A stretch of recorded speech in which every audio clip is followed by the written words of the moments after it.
À cette réunion d'envergure, les 5 ambassadeurs des États membres du G5 Sahel sont présents. Une réunion de haute portée sécuritaire dirigée par le président de la Commission des Affaires étrangères, de la Défense et des Forces armées. Le focus est mis à ses assises sur la sécurité dans la sous-région G5 Sahel qui se confronte aux récurrentes attaques des groupes armés terroristes. Pour accélérer l'opérationnalisation des forces du G5 Sahel mises en place, il est question de reconsidérer les axes prioritaires d'intervention définis et adoptés au sommet de Pau tenu en janvier dernier.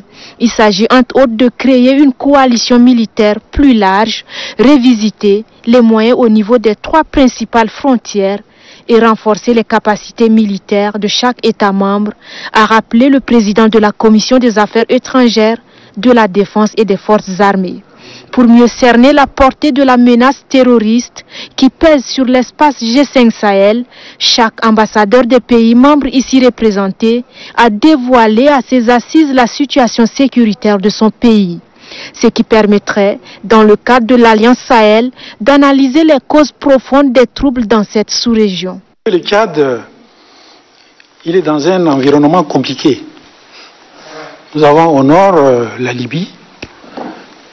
Nous avons 1100 km avec la Libye. Nous sommes frontaliers au sud de la Libye, qui est une zone. Elle n'appartient à personne. C'est une zone de trafic et tout part du sud de la Libye. Là, on parle de la zone de 3 frontières. Et tout à l'heure, on se demande qui alimente les terroristes. Mais tout part de la Libye jusqu'au lac Tchad.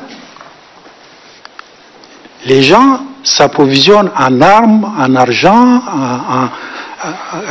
en hommes et tout cela à partir de la Libye.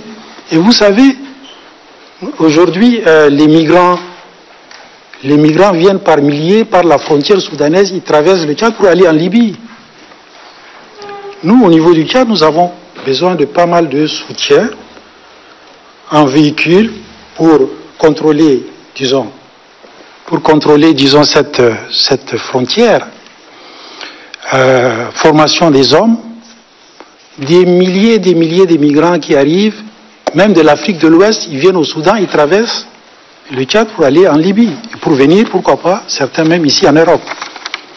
Donc, en matière de lutte contre les crimes transfrontaliers, nous avons vraiment besoin d'aide. Pour concrétiser les recommandations du sommet de Pau, les efforts politiques de chaque gouvernement est une nécessité. Le Tchad, qui tient toujours à ses engagements, va au-delà d'autres apports, déployer un nouveau bataillon sur le terrain.